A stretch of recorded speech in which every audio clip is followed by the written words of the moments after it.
Senhor coordenador, meu companheiro de painel, minhas senhoras e meus senhores participantes do Congresso.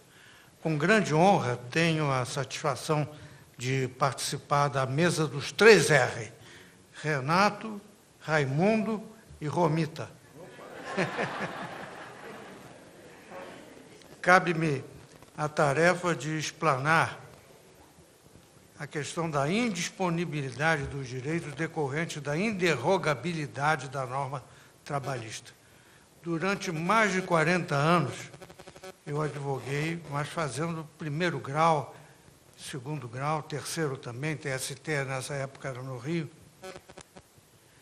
E aquele corpo a corpo me deixou uma sensação de frustração. Todos os benefícios que as pessoas que soi-disant defensores dos direitos dos trabalhadores tanto protegem, tanto arguem a sua infalibilidade, que o direito do trabalho passou a ser visto como produto de uma ideologia intocável, quase como as tábuas reveladas no Sinai. Não se mexe. Durante esses 40 anos ou mais de advocacia, eu percebia que a maior parte, calculo que uns 60% das ações trabalhistas findavam por acordo. E também fiquei intrigado com o fato de que esses acordos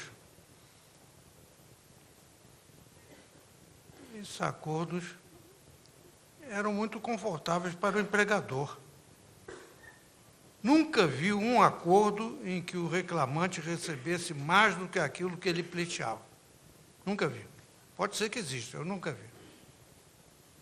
Acordo foi feito para proteger o empregador. Sempre foi assim. Lamentável, mas é isso. Ora, os direitos fundamentais se aplicam antes da celebração do contrato de trabalho, durante a execução do contrato e depois da execução do contrato.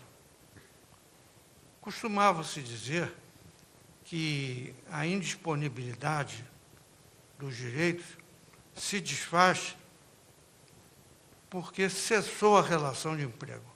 Ora, se a norma é inderrogável, ela mantém essa característica durante toda a existência do contrato de trabalho, mas também antes e na fase que sucede. Porque o empregado sujeito a um vínculo de subordinação durante a execução do contrato, esse vínculo de subordinação não desaparece pelo fato de ter sido declarada finda ou cessada a relação de emprego. De jeito nenhum. Talvez seja mais necessário ainda, depois de encerrada a relação empregatícia, acenar para a indisponibilidade dos direitos, mas, neste caso, os acordos perderiam validade, não poderiam ser celebrados. Todos os acordos na Justiça do Trabalho seriam, portanto, nulos de pleno direito. Está lá o artigo 9º da Consolidação. Serão nulos de pleno direito os atos tendentes a desvirtuar, fraudar ou impedir a aplicação das normas contidas nesta Consolidação. Como, então, admitir-se que a norma é inderrogável se no momento em que o direito vai ser efetivado, isto é, na ação trabalhista que sucede ao término do contrato de trabalho, como se pode admitir que este contrato de trabalho finde por outra maneira que não seja o acordo? É uma lástima. Falou-se nos 30 anos gloriosos. São os 30 anos que sucederam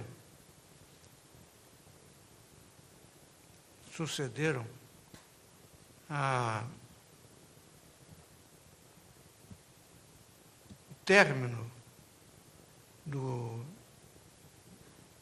da fase de grande progresso popular, ideológico. Acontece que o direito acompanha as vicissitudes da vida política e econômica. Não pode ficar paralisado no tempo. Ele tem que se progredir de acordo com os progressos registrados no ambiente político e econômico. Como, então, admitir que o empregado sofra restrições no exercício do seu direito pelo fato de que já cessou a relação de emprego? Cessou a relação de emprego, mas não cessou o estado de necessidade em que ele se encontra. E agora, mais grave ainda, porque ele não tem mais emprego. Antes, bem ou mal, contava com a segurança advinda da percepção do salário. Agora não mais, não tem mais salário. Mas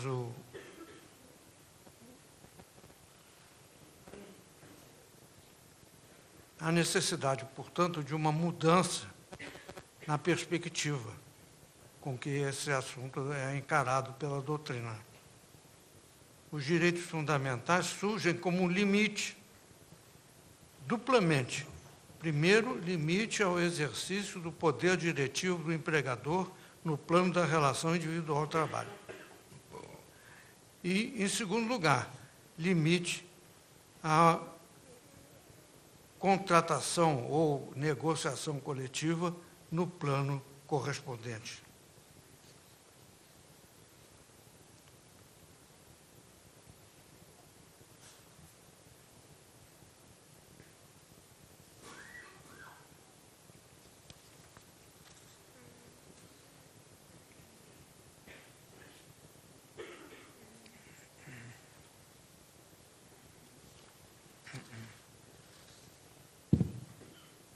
Verifica-se que existem dois tipos de teorias que explicam a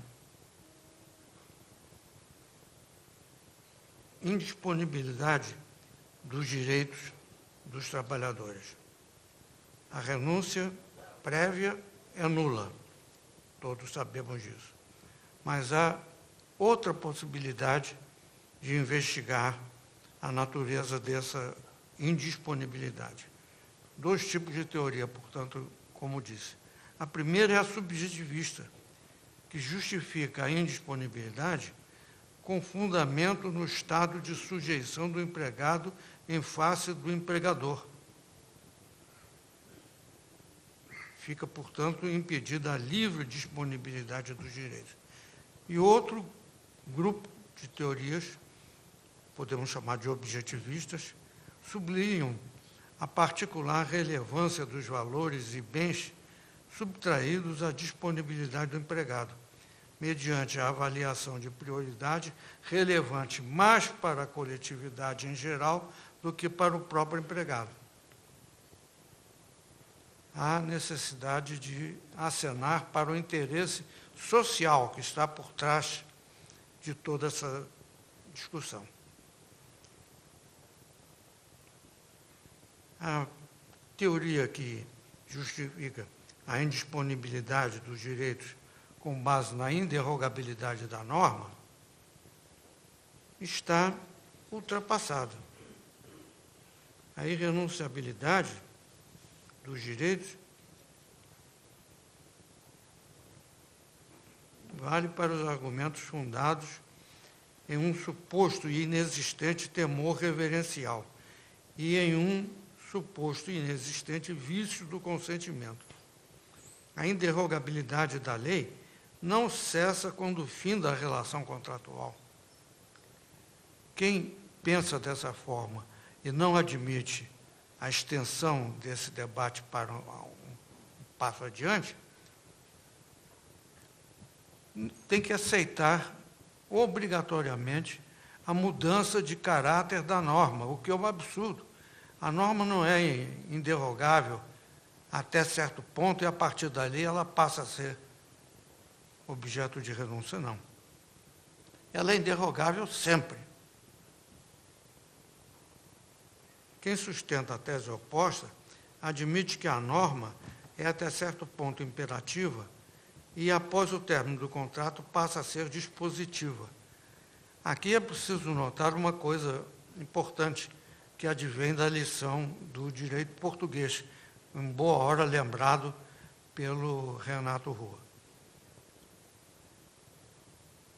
O Código do Trabalho de Portugal, 2013, reafirmado em 2009, declara indisponíveis os direitos na fase individual, porém, eles são plenamente afastados quando se trata de uma negociação coletiva. Isso também não constitui novidade. Durante muitos anos na Europa, já se fez isso nos anos 1960, a possibilidade da chamada stipulatio impeius, quer dizer, para reduzir direitos. Com base em quê? Com base na certeza de que outros benefícios melhores advirão da aceitação de determinadas perdas por parte do empregado. Isso quanto ao plano individual, mas no plano da negociação coletiva, é certo que os direitos fundamentais exercem um papel fundamental. Perdoe-me a reiteração. Quais são os direitos fundamentais dos trabalhadores? Direitos indisponíveis em caráter absoluto, insuscetíveis de renúncia, mesmo em sede coletiva. Aqui é que interferem os direitos fundamentais. São, primeiro, os direitos da personalidade, como a honra, a intimidade, a imagem. A liberdade ideológica, liberdade de expressão e de informação, igualdade de oportunidades e de tratamento, não discriminação, idade mínima de admissão ao emprego, salário mínimo, saúde e segurança do trabalho, proteção contra a despedida injustificada, direito ao repouso, intervalos, limitação da jornada, repouso semanal e férias, direito de sindicalização, direito de representação dos trabalhadores e de representação sindical na empresa, direito à negociação coletiva, direito de greve e direito ao ambiente de trabalho saudável. Com base nesses direitos fundamentais, é que se pode dizer que, mesmo em plano coletivo, eles são indisponíveis. Quando se diz que o sindicato dispõe a respeito dos direitos assegurados pela legislação do trabalho ao empregado, usa-se mal essa expressão, porque, na verdade, os direitos não são indisponíveis. O sindicato não dispõe, ele simplesmente regula, juntamente com o empregado, a maneira de administrar esses benefícios. Na verdade, segue-se ao benefício trabalhista uma fase em que o empregado, abrindo mão de direitos, agora ele almeja a obtenção de outros benefícios no futuro com satisfação de interesses mais visíveis, como, por exemplo, a disponibilidade dos direitos diante da despedida. Pior para o empregado é não ter emprego do que ter algum benefício. Era o que eu tinha a dizer. Muito obrigado.